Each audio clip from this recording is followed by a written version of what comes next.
I don't know if you're going to agree with me on this, but this has to be the weirdest Daytona 500 I've seen in a long time. Let's talk about it.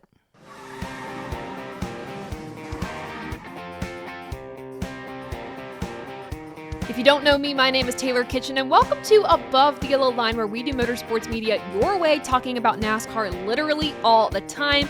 And happy 2024 NASCAR season. I'm so glad it's finally officially back. I know we've had the Clash, we've had the duels, I get it, but this is the first full weekend of racing that we've had between ARCA, Truck, Xfinity, and Cup. I'm actually recording this as the Xfinity race is happening. I do have some updates on my computer right in front of me, so I'm multitasking right now. But yeah, the ARCA and Truck races were quite messy. We will talk about those on our live stream coming up later this week, so make sure you're following us on social media to get updates about when we will go live. But the granddaddy of all races, the Daytona 500, we are here to talk about it. We're probably going to start in reverse order, starting with the end of this race and going towards more key moments towards the beginning of this race, kind of laying the land of how we got to where we got. For me, it feels obvious to start with that last caution that ended this race and who was our winner. So let's start there. Coming to the one to go, William Byron moved from the bottom lane to the top lane to block Ross Chastain. And Ross said, I see you trying to make a race-winning move.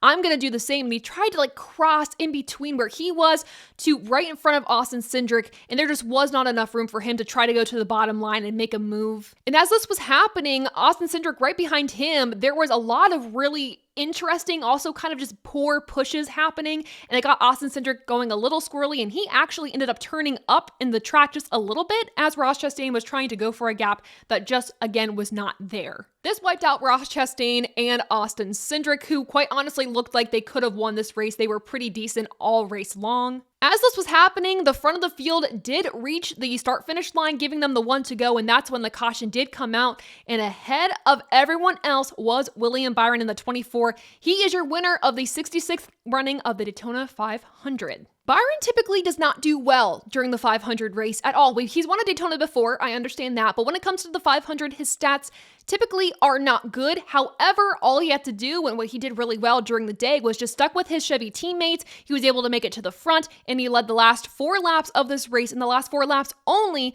to get the win. The last driver to win this event for Hendrick Motorsports was Dale Earnhardt Jr. in 2014, and I couldn't have written the script better myself. To the day, February 19th, this marks 40 years of Hendrick Motorsports, and of course, they have their prize number 24 winning the Daytona 500 on that day. So pretty special. Again, couldn't have written the script better myself, but also, the Chevys were so strong and so connected with each other all day long. Even though we really did think that the Toyotas probably could have pulled a win out, the Fords could have pulled a win out, obviously did not, and we'll get to why in a second. But I also wanted to mention this too, that I feel the past few years, and this is no shade to McDowell, Stenhouse, Cindric, I know that that's out of order, but I feel like this is the first time in a few years that we have actually had a Daytona 500 winner that can go on to win the championship. That is a sure bet, or one of the sure bets for the championship for. So I am really excited to have a Daytona 500 champion who could also go on to win the champion, just based on William Byron's fantastic performance last year and just how we know he can carry himself through a season. I will say, within the joys of Hendrick Motorsports winning, there was also some heartbreak for one driver in that organization. Alex Bowman finished in that second position. That would have been awesome for him after a pretty rough season in 2023 to come back and just win the race. I thought Chase Elliott could have also potentially done that at one point or another. He finished 14th. But moving on, we have Christopher Bell in at 3rd, and 4th, Corey LaJoie, again proving that he is fantastic at these super speedway tracks. 5th, Bubba Wallace. 6th, AJ Allmendinger. And the rest of your top 10 are filled with 2 teams that desperately needed to start the season off on a high note. We're talking about Stewart-Haas Racing and Legacy Motor Club. In 7th and 9th are the Legacy Motor Club duo of Nemechek and Jones, who finished in the 9th position. And Nemechek was caught in a wreck early in the race, so really good comeback for him. And then we have in the 8th and 10th position, Chase Briscoe and Noah Gragson. So very good starts to their seasons. Hopefully that's positive momentum they can carry forward into the rest of the season, especially into Atlanta. Hopefully that good luck carries over, because as we know, Atlanta is another super speedway type of track where chaos can ensue. So hopefully this is good signs for things to come for those teams. Besides Chase Elliott, I want to talk about one more driver outside the top 10, and that is Kyle Busch, because my God, I don't know how Kyle does it, but you can put him in the back of the pack, 1 lap down, 5 laps down, I don't care what it is. He will find a way to get back on the lead lap, get back to the front of the field, and contend for a win. That's exactly what he did. He had to start towards the tail of the field to begin the Daytona 500, and then he incurred, 2 penalties during this event? And every time within 5 laps after the race starts, he would end up being within the top 10 or at least close to it by making a third lane work or starting a third lane. Something I found interesting about this year versus previous years is how those lanes really balanced out, where you would see the momentum versus years prior. And we'll talk about that when we talk about our race rating. But if anything, Kyle Busch is my MVP of the race for sure. There were about 10 DNFs this race, and we'll get to the whys right now. On lap 6, and just to say this, the wrecks for the ARCA truck and the Cup race, the first wrecks of the day, came on lap 6 or lap 4. So that trend is just crazy. On lap 6, Brad Keselowski gave a really offset, funky push to the back bumper of John Hunter Nemechek's car. It spun Nemechek into Harrison Burton, and it collected a few cars in the process. These cars, quite honestly, are ones that I really wish we could have seen during more of this race, but unfortunately were taken out, obviously, from this incident. For me, Harrison Burton just has the worst luck, just period. Mostly at super speedway races, but just in general with these races. He can contend for wins at super speedways. It's just a matter of him being in the wrong place at the wrong time, quite honestly. And Carson Hocevar, I wanted to see how he did in his rookie start. He really did not get a fair chance to show what he could do at a super speedway in Cup equipment.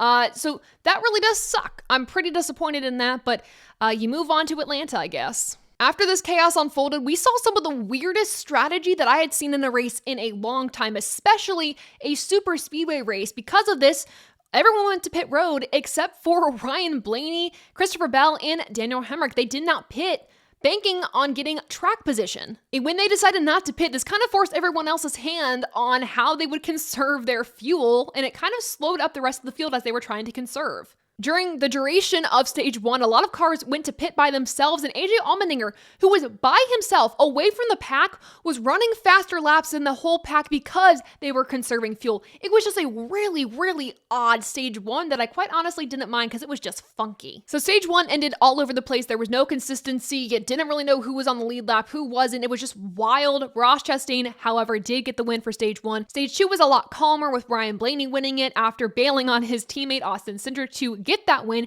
It was like a race-winning move. Blaney was showing his cards at that point. I mean, he was frustrated with his team based off of a pit stop earlier in the race where they just kind of left him high and dry and he had to fend for himself. So I understand the move completely. Stage 3 is where we had the big one. This is where I'm going to talk about a lot of those DNFs.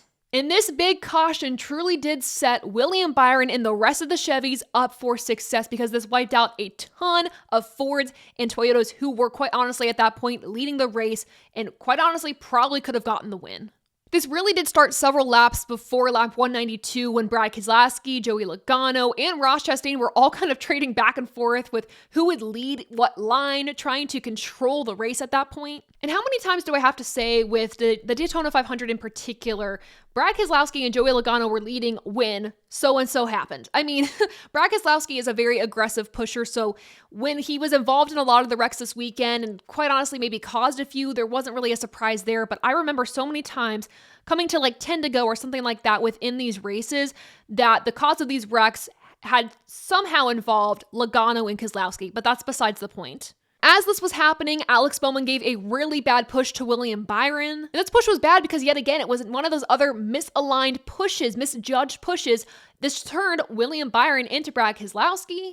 And it was just a recipe for disaster. It involved 23 cars. Besides Keselowski and Logano, who were taken out of this race because of it, another driver who I thought had potential to win this event as well was Ryan Blaney, who was taken out in this wreck.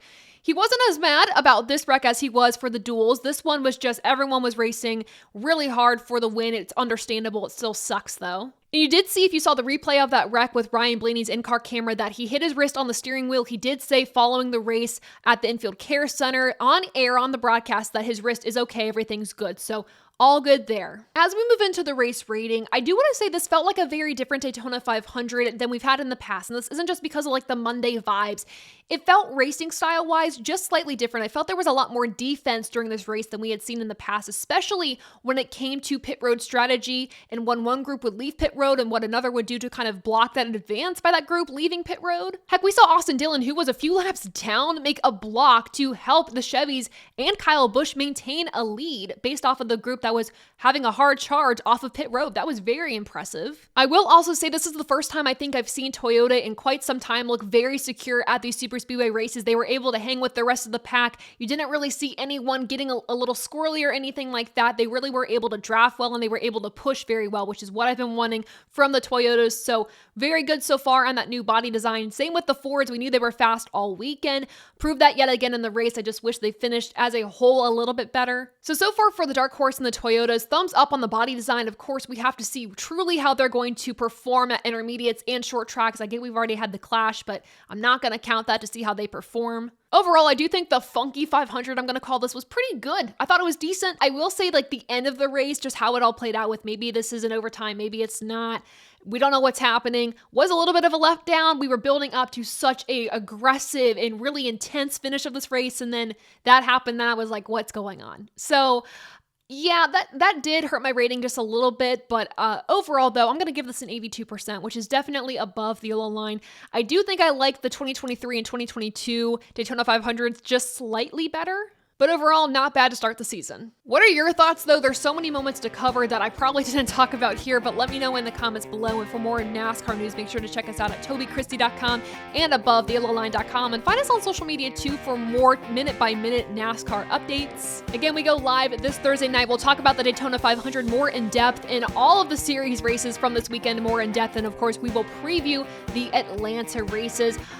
Thanks for watching this episode of Above the Yellow Line. Again, my name is Taylor. Thank you so much for the support, and until next time, I'll see ya. Bye.